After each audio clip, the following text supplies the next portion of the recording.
17th Common Council meeting to order. We'll begin with the Pledge of Allegiance. Councilwoman Brown. I pledge allegiance to the flag of the United States of America and to the republic for which it stands, one nation, under God, indivisible, with liberty and justice for all.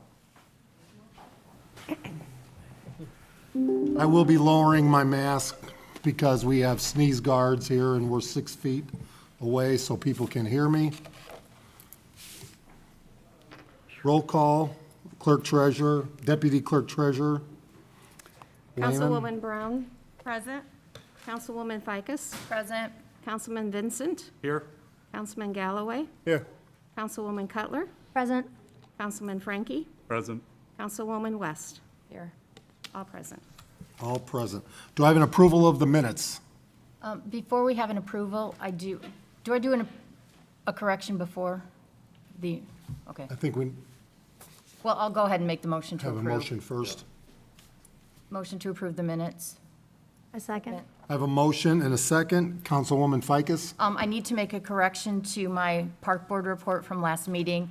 I inadvertently referred to the Girl Scout building located at 1604 First Street as the old telephone building.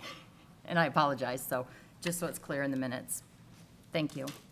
Any other corrections or additions? I do have a motion and a second. All in favor state by saying aye. Aye. Opposed? Motion passes 7-0. Before we move to petitions and comments of the citizens, we do have a statement from Clerk Treasurer Parthun, who could not be here this evening, and it will be read by Deputy Clerk Treasurer Lehman. And you can take down your mask if Can I you do that? want. Okay, thank you. And everybody can take their mask down since we do have sneeze guards and we're 6 feet, if you're 6 feet away. Back in March, before the governor even put in place the utility moratorium, the city voluntarily suspended shutoffs, penalties for late payments, and delinquency notices in an effort to help our residents through this difficult time. Following the expiration of the governor's utility moratorium, and as many people are getting back to work, procedures in the billing office will be shifting back to normal. This past Friday, the utility billing office sent delinquency notices by mail, and beginning August 21st, the city will resume shutoffs for non-payment. As we begin to make this shift, we want people to know that we are here to help. We do not want to shut anyone off, and we have resources to help those in need. We just need individuals to call and ask for help. Our team in the billing office can assist residents in creating payment plans to allow them time to pay off their balance. We can also connect individuals in need of financial assistance with Center Township trustee Lisa Pierzakowski or other local service agencies. We won't be shutting off service to individuals who make arrangements with us. All it takes is a phone call. City Hall is open by phone and email only at the moment, but all arrangements can be made virtually for everyone's safety. We can be reached by phone at 219-362-3175 or by email at utilitybilling@cityoflaportein.gov.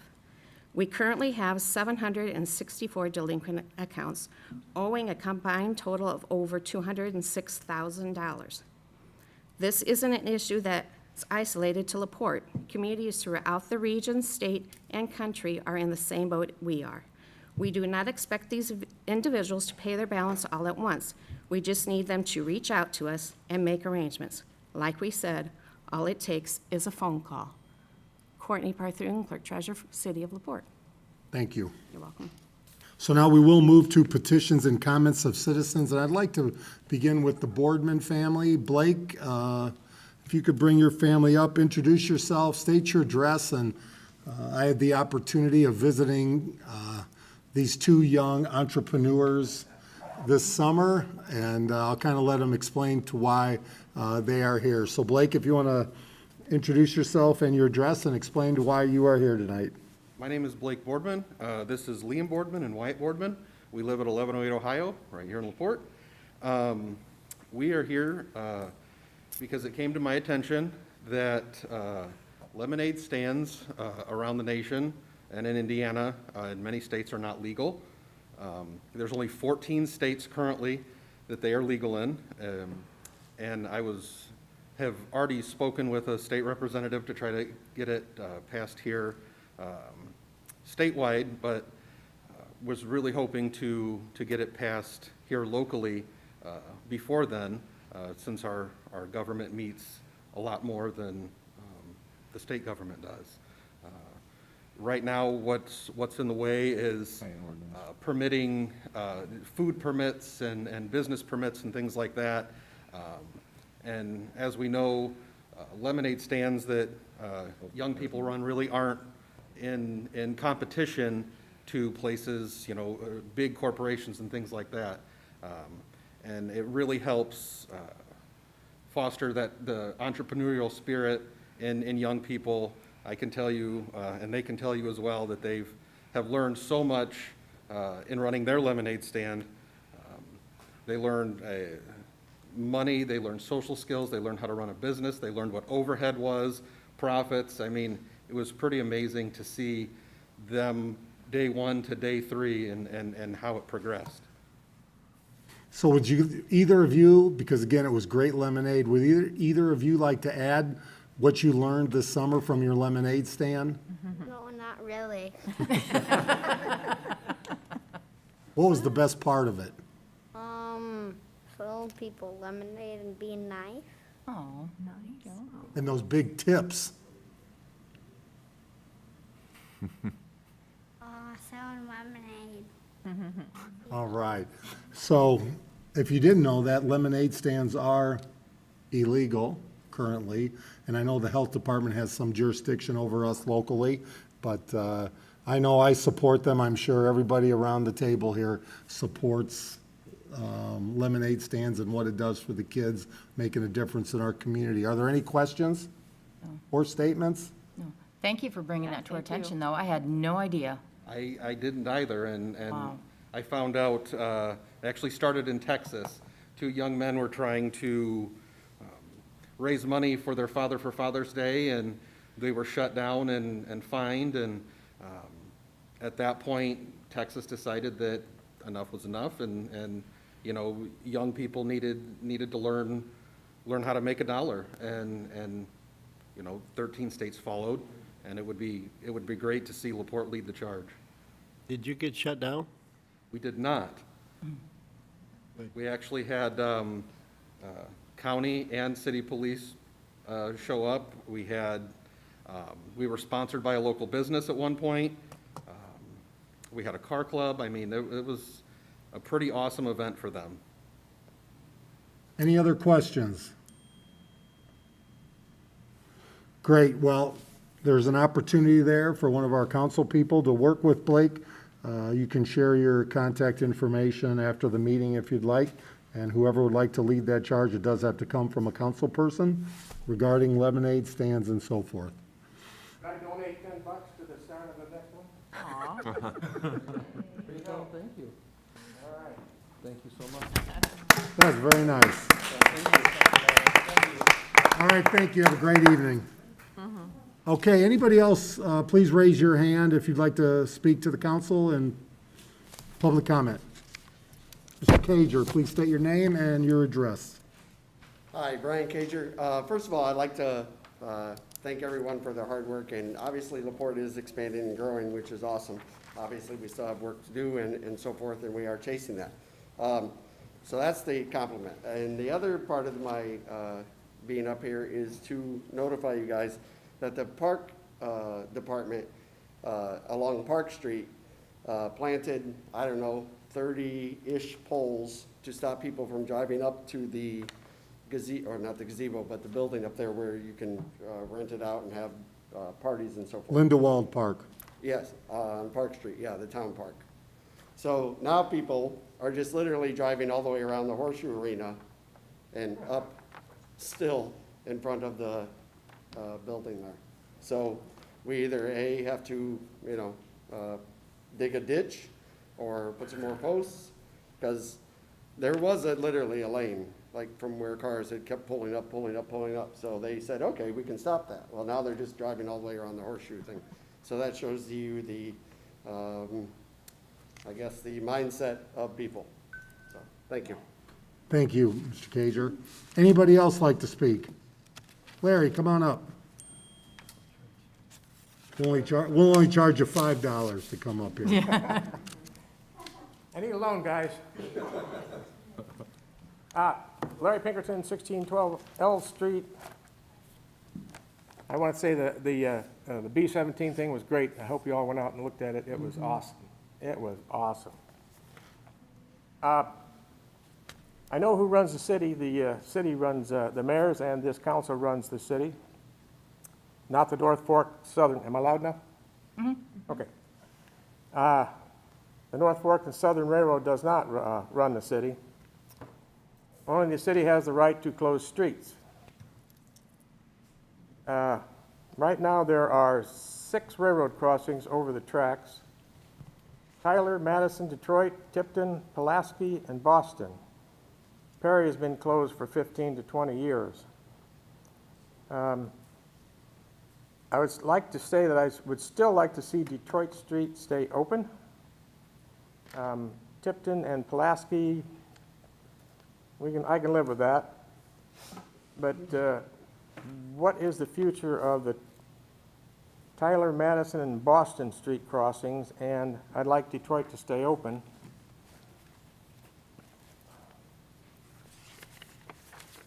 I won't go over this. This is back to 2018 when all this started. And can I get my cheaters out?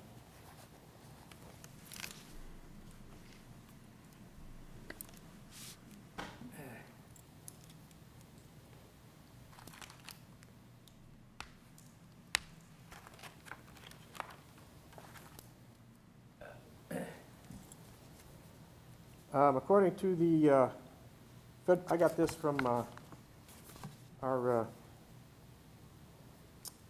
city planner. The Rail Administration Highway Rail Crossing Inventory Data. And you talked about the crashes we had at the crossings. Well, it says here that 11 of the crashes occurred at the Tipton Street crossing, which will have an overpass. And if we close Pulaski Street, there was 7 crashes there. And the Detroit Street only had 5 crashes and 1 fatality. So I think Detroit Street is the safest out of the 3, which is going to be closed. And I've got 3 drawings from the city engineer, and none of them are alike, so I really don't know which plan they're going to take. So I don't know, I suppose I can get with Nick again and see which, does any of you know which, there's 3 plans here that, I'd recommend getting with Nick, and he can update you. because I know you're going to open the, from Furnace Road back to Clear Lake Boulevard is going to be 2-way, I believe. So that's all I got right now, and I thank the council, and it was doing a great job. Thank you, Mr. Pinkerton. Any other public comment? Standing committee reports. Councilwoman Brown, we'll start with you. I wanted to share with Larry as well that the airport committee celebrated their 75th anniversary last week, and they had the sentimental journey there with the B-17 bomber, and it was a sight to see. It actually flew right over our house, and just seeing that fly was really amazing to see. So I want to thank the municipal airport for bringing that to town. And then I will be attending the tree commission this Thursday at 5 p.m. here at City Hall. Councilwoman Ficus? The only thing I have to report is that Park Board will be meeting this Wednesday, August 19th, 4 p.m. at the Park office. And then since we won't be meeting again before September, Traffic Commission will be meeting September 1st, 6 p.m. at the police station. Councilman Vincent? Plan Commission met last week, and there's a new plat that they're looking at that'll come before us here at City Council in the next couple of weeks, couple of meetings for our industrial park. Councilman Galloway? That one Rose Industrial. Yep. A police merit met last Tuesday, the 11th. First, Danny Reed retired, Dennis Behan is going. They have 5 of them passed background checks. And the Veterans Committee was supposed to meet last Monday, but it was called off because of the weather. Councilwoman Cutler? The Business Improvement District Board meeting for Monday, August 10th had to be canceled because of sudden inclement weather and the closure of City Hall. So the next bid meeting will be held Monday, September 14th at 5 p.m. The Urban Enterprise Board will meet this Wednesday, August 19th at 4 p.m. There is a scheduled pre-meeting of the Residential Subcommittee at 3, and both these meetings are planned to be Zoom meetings. The meeting of the Alcohol Beverage Review Commission was held on Thursday, July 30th. The election of officers occurred for 2020, with Brian Chalik elected as president, Brett Benversi as vice president, and myself, Laura Cutler, as secretary and treasurer. This commission meets on an as-need basis, and Bert Cook presented the current project and permit application for discussion. This application for a municipal riverfront alcohol permit from El Cantorito is on the agenda for tonight's council meeting. Thank you. Councilman Frankie? The school corporation met in person for the first time in a while, and tonight the decision for the start of school is supposed to be announced. I believe I saw 5 p.m. that there was an executive meeting, but I haven't heard whether it's going to be green or yellow, but I'd say based on the 14-day average, it looks like it'll be one of those. Councilman Galloway summed up the police commission, and redevelopment commission will meet on the last Wednesday of this month. Councilwoman West? The Fire Merit Commission, the one thing that was on their agenda this last time was to certify the new hiring list, which will remain in effect until May of 2022. That's all I have today. Okay, we will move to a proclamation celebrating Women's Equality Day and commemorating the centennial of the ratification of the 19th Amendment. I do, on behalf of the city of LaPorte, have a proclamation that I would like to read. Whereas for 72 years, hundreds of thousands of women in the United States supported and many dedicated their very lives to the crusade for the right to vote. And in the state of Indiana, thousands of women fought for the franchise, but their accomplishments and stories remain to be discovered and told. And whereas 2 LaPorte County suffrages have recently been rediscovered, namely Naomi Bowman Talbert Anderson and Zeola Hershey Messner, and are being honored by the League of Women Voters of LaPorte County. Whereas the 19th Amendment to the Constitution was ratified on August 18, 1920, and was certified as part of the United States Constitution on August 26, 1920, thereby giving women their political freedom. And whereas in the months following the ratification of the 19th Amendment, millions of women registered to vote, thereby assuming the responsibilities of citizenship and exercise their right to vote by voting in the presidential election in November of 1920. And whereas for the past 100 years, through the actions of and with the support of the League of Women Voters, women have made significant contributions to government and the real-life issues affected by government, and are to be commended and supported in their organizations and activities. And whereas on August 26, 2020, the women of the United States are celebrating Women's Equality Day and are commemorating the centennial of the ratification of the 19th Amendment. Now, therefore, I, Tom Dermody, Mayor of the City of LaPorte, Indiana, do by commemorate the centennial of the ratification of the 19th Amendment to the Constitution of the United States and honor Women's Equality Day in the City of LaPorte, and urge our citizens to honor the dedication and sacrifices made to ensure the future for generations of women by learning the history of this great accomplishment. In witness whereof, I hereunto set my hand in the great seal of the city of LaPorte, state of Indiana, the 17th day, August 2020, Tom Dermody, Mayor, City of LaPorte. And with that, we have Barbara Collins. Barbara, would you like to come up and say a few words?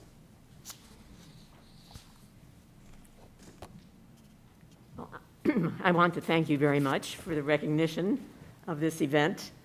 And it's a big deal for us, but in the river that we call history, it is just one point along the way, and we feel that there is still work to be done to provide the right to vote to more people and to retain our own. So, but we appreciate the City of LaPorte for recognizing this momentous occasion. And with that, I thank you very much. Barbara, thank you for being here today and for that support. Any questions or statements? Barbara, thank you so much. Thank you. We'll now move to an introduction of ordinance amending section 94-237, loading zones. Councilwoman Ficus, do I have a motion? Your Honor, I move to introduce an ordinance read for the first time in its entirety. Second. I have a motion and a second. Councilwoman Ficus. An ordinance amending section 94-237 loading zones of the municipal code of the City of LaPorte, Indiana. Whereas the Traffic Commission, after due consideration, has recommended to the Common Council that section 94-237 loading zones be amended to include an area on the north side of Sacred Heart Catholic Church on Neeson Street.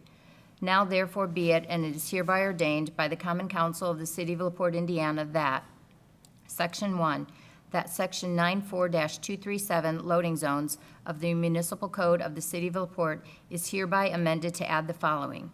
D, Neeson Street in front of Sacred Heart Catholic Church on the north side of the church, the distance between the two walkways. Section 2, any ordinances in conflict shall be repealed. Section 3, this ordinance shall be in full force and effective upon its passage, approval by the mayor, and publication as required by law. End of ordinance. The first reading has been heard. Is there any discussion, questions? No, this is basically just so that Father Ian actually made the request, and it's just a little area in front of like the side of the church so that parishioners can come and go, easily. They can be dropped off there instead of like at the parking lots or anything. And there's parking on both sides of the street, and there's no real houses there, so no one really parks there anyway. So I think it would just be a nice thing. Yeah, I think that was my question, if there was any residential opposition to this at all, or... No. Any other discussion, questions? This will move to a second reading at our next meeting. Councilwoman West, introduction of an ordinance number 10-267. I move to introduce an ordinance amending ordinance number 10-267, establishing condemnation of a dwelling or dwelling unit. Second. I have a motion and a second. Councilwoman West. Whereas the City of LaPorte administration, after due consideration, has recommended to the Common Council that certain amendments be made to the ordinance for condemning a dwelling or dwelling unit for the City of LaPorte, Indiana. Now therefore be it ordained by the Common Council of the City of LaPorte that Section 1, under Section 10-267 of the Municipal Code of the City of LaPorte is hereby amended and added as follows. 3, one which has been declared a chronic nuisance property as defined in section 10-146 and what follows of the municipal code of the City of LaPorte and has 5 police response calls over a 6-month period. Section 2, in all other regards, ordinance 10-267 shall be unchanged. Section 3, any ordinance in conflict shall be repealed. Section 4, this ordinance shall be in full force and effect from and after its passage, approval by the mayor, and publication as required by law. End of ordinance. So first reading has been read. This is basically to address, we have our police department that are having to, it's mostly regarding rental units where we're having, as you've heard about our frustrations, 30 visits to a rental home, breaking up fights, dealing with drug situations, 30 times in 6 months or so. We can call it a nuisance property, but we have landlords that aren't paying the fines. So now at this point, once it becomes a chronic nuisance, After 5 police response calls over 6 months, that property can then be condemned and the people have to leave. So this is really our only option to start addressing some of these individuals that do not want to behave in our community. And because, again, we have chronic nuisance properties currently, and the police are constantly having to still go there. We find the landlord, but then trying to get them to pay is a whole different thing. Now, this would give us the opportunity, after 5 times within 6 months, you can condemn the property. Can I ask a question? Please. Well, I remember you mentioning to us at one time there were 13 calls just in 1 week. How did they come to, or who came to that 5 and 6 months? I mean, what is the justification for that as opposed to 10 times or 2 times? I think we started at 10, but we said leading up to a chronic nuisance, there's many times, and so 10 would have been, geez, why are we giving these individuals or this home 10 more times? So I think it was a combination. If it was my choice, it'd been 2 or 1. So I think this was a blend of 5 as a medium. Okay, thank you.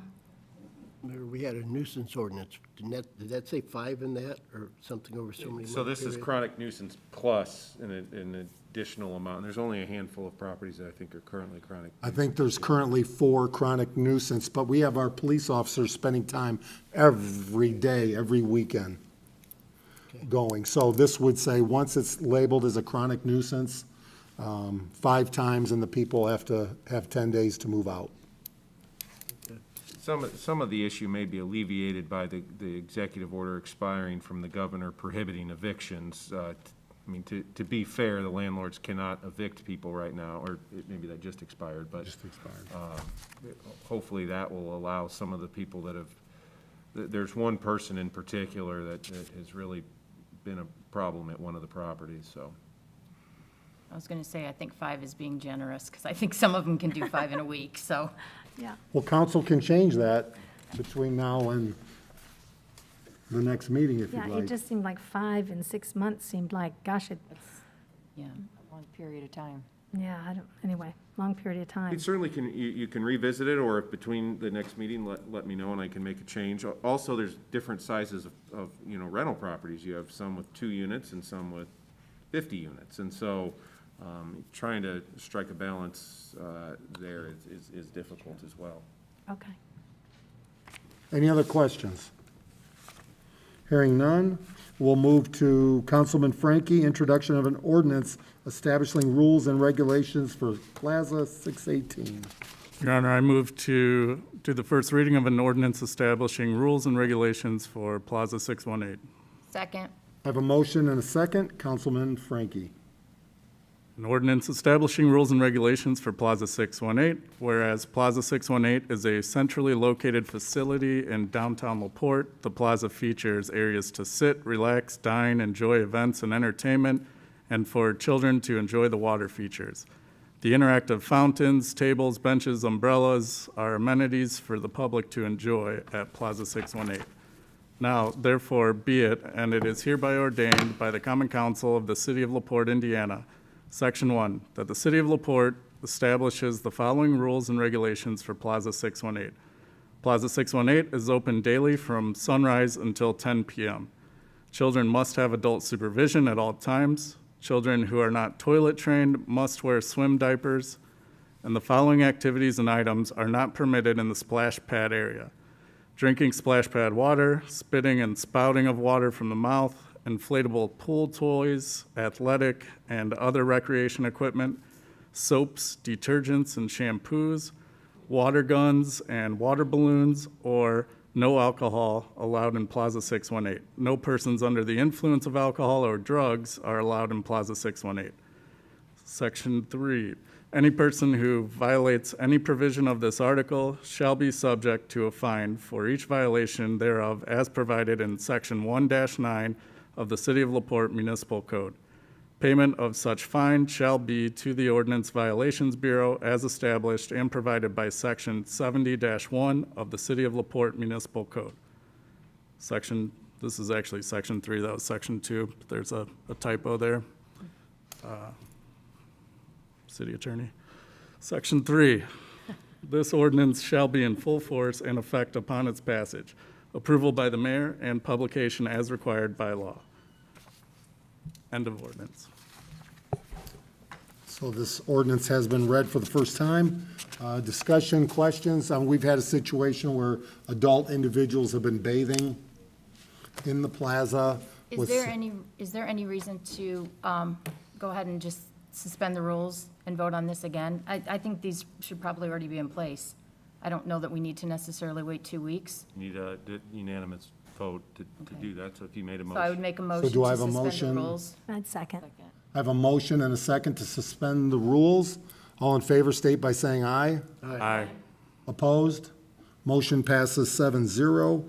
So then, we do have a motion and a second for this ordinance.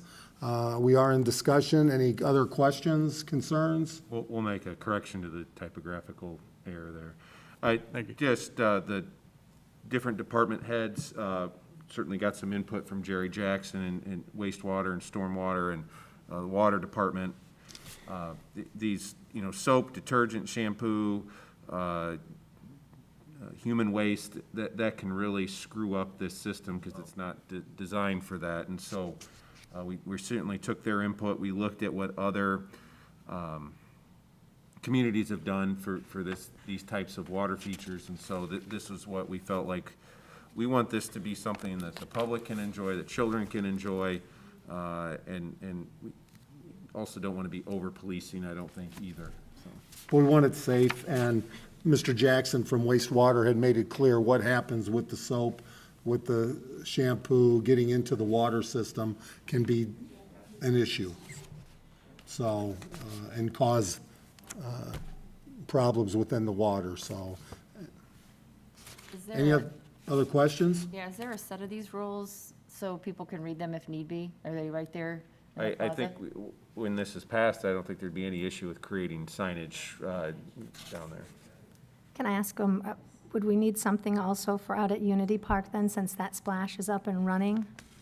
So that, I believe that's Parks Department. Okay. So that would go through the Park Board. They could make their own sign if they thought. Correct, yep. Okay. And I know that the mayor's working with Mark Schreiber on maybe consistency among all the, some of it's city, some of it's park, so. And trying to get consistency also, we've had an issue with smoking at the playgrounds, and it's clear, so we're gonna talk about signage as well, because that's just a bad precedent as well. Okay. So we do have a motion and a second, It's already been passed. Now we need a motion to adopt. so we do need a motion to adopt. So I would make the motion to adopt the ordinance as presented. Second. I have a motion and a second. All in, Sorry. Read it for the second time. Okay, I was gonna say, I thought we had to go to Tim, but. By title only, yeah. Yeah, sorry. yes, Councilman Frankie, read by title only. Do I need a motion for that, or just roll with it? I move to read the ordinance establishing rules and regulations for Plaza 618 by title only. Second. I have a motion and a second. Have to take a vote. All in favor, state by saying aye. Aye. Opposed? Councilman Frankie. An ordinance establishing rules and regulations for Plaza 618. Now I can make my motion, right? Now I make a motion to approve or to accept the ordinance as presented. Second. Second. So I have a motion and a second. Any last discussion? Hearing none, all in favor, state by saying aye. Aye. Opposed? Motion passes 7-0. Councilwoman Cutler, introduction of a resolution of the Common Council for Indiana approving application for a riverfront alcohol permit. Your Honor, I move to introduce a resolution read for the first and only time in its entirety. Second. I have a motion and a second. Councilwoman, do I have to take a vote on it? All in favor, state by saying aye. Aye. Opposed? Motion passes 7-0. Councilwoman Cutler. Resolution of the Common Council of LaPorte, Indiana, approving application for a municipal riverfront alcohol permit filed by Romo LLC doing business as El Cantorito. Whereas Indiana Code Section 7.1-3-20, the Act, authorizes the legislative body of a city or town within the state of Indiana to designate and establish the boundaries of a municipal riverfront development project within its territorial boundaries. And whereas Section 16 of the Act allows the Indiana Alcohol and Tobacco Commission to issue a three-way, two-way, or one-way non-transferable permit to sell alcoholic beverages for on-premise consumption only to an applicant who is the proprietor, as owner or leasee, or both, of a restaurant within a municipal riverfront development project, funded in part with state and city money, without regard to any permit quotas as required by Indiana Code Section 7.1-3-22, all in furtherance of economic development. And whereas the city of LaPorte, the city, is carrying out redevelopment activities along Lily Lake Channel, which is located within a redevelopment area known as TIF 1, established by the LaPorte Redevelopment Commission Resolution 7-2019, under the authority provided in Indiana Code Section 36-7-14, the project area. And whereas on August 28, 2019, the LaPorte Redevelopment Commission, the Commission, adopted Resolution Number 7-2019, recommending the creation of a municipal riverfront development project to encourage economic growth and development in the project area, along with local rules governing the issuance and renewal of applications for any permit authorized pursuant to the terms of this resolution. And whereas the Act authorizes the municipal riverfront development project to have boundaries of up to 3,000 feet or 6 city blocks from the waterway. And whereas the Commission has determined that the boundaries of the municipal riverfront development project should be identified on Exhibit A attached hereto and incorporated herein by reference.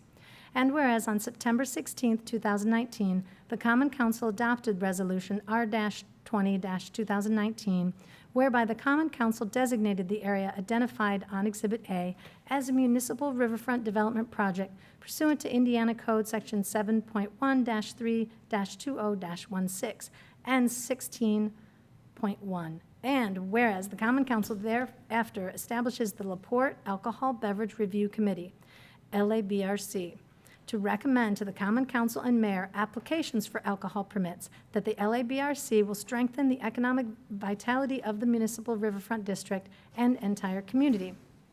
And whereas the LABRC has indicated that it has received an application from Romo LLC, doing business as El Cantorito, dated July 24, 2020, for a three-way riverfront alcohol permit at a restaurant known as El Cantorito, located at 41 Pine Lake Avenue in LaPorte, the application, which the LABRC believes will strengthen the economic vitality of the municipal riverfront district and entire community.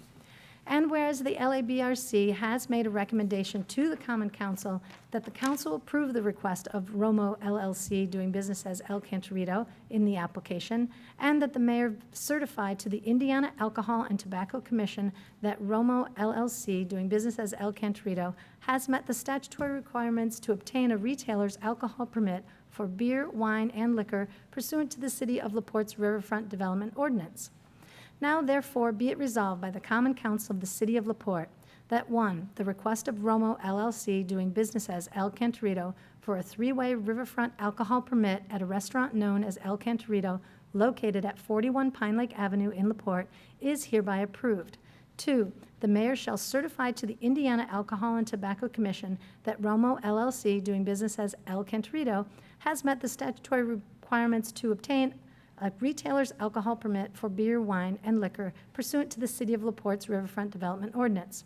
3, Romo LLC, doing business as El Cantorito, is hereby permitted to apply for a retailer's alcohol permit for beer, wine, and liquor with the Indiana Alcohol and Tobacco Commission under the City of LaPorte's Riverfront Development Ordinance. 4, this resolution shall be in full force and effect from and after adoption. End of resolution. So I do have a motion and a second. Bert Cook, would you like to add anything before we take any discussion?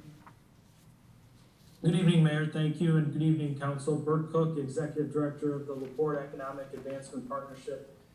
So we've long waited to receive this application. The Council is well aware that we enacted the Riverfront Liquor License District about 6 months ago or so. And we've been waiting for this first application, which we now have.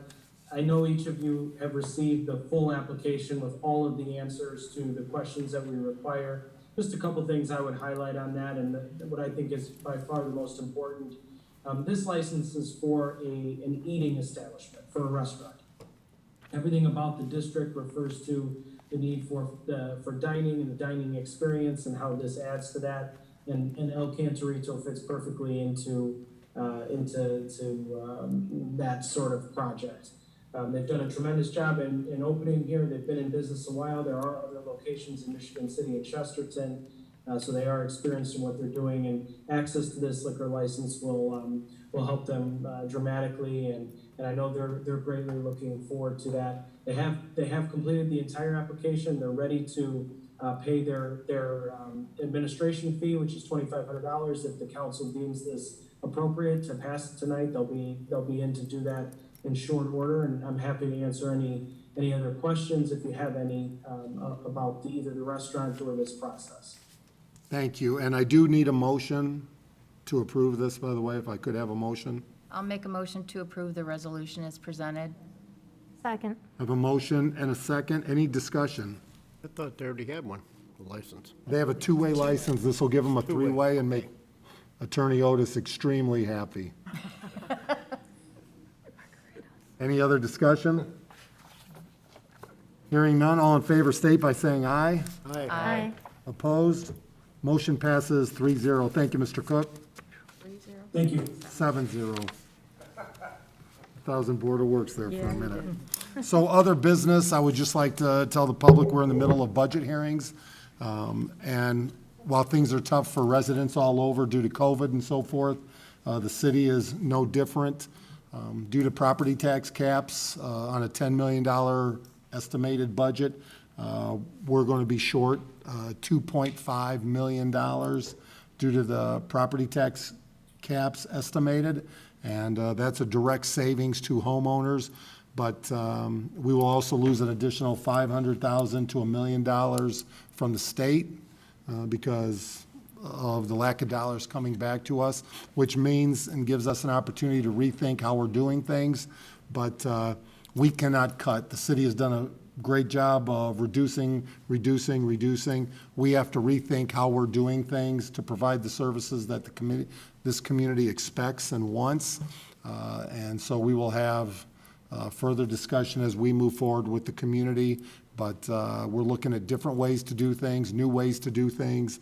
And the biggest part of this is the police department, who we are unfortunately losing officers. Right now, our LaPorte officers can go elsewhere for $10,000, $15,000, $20,000 additional right now. And law enforcement is important to this community to keep us safe in this environment.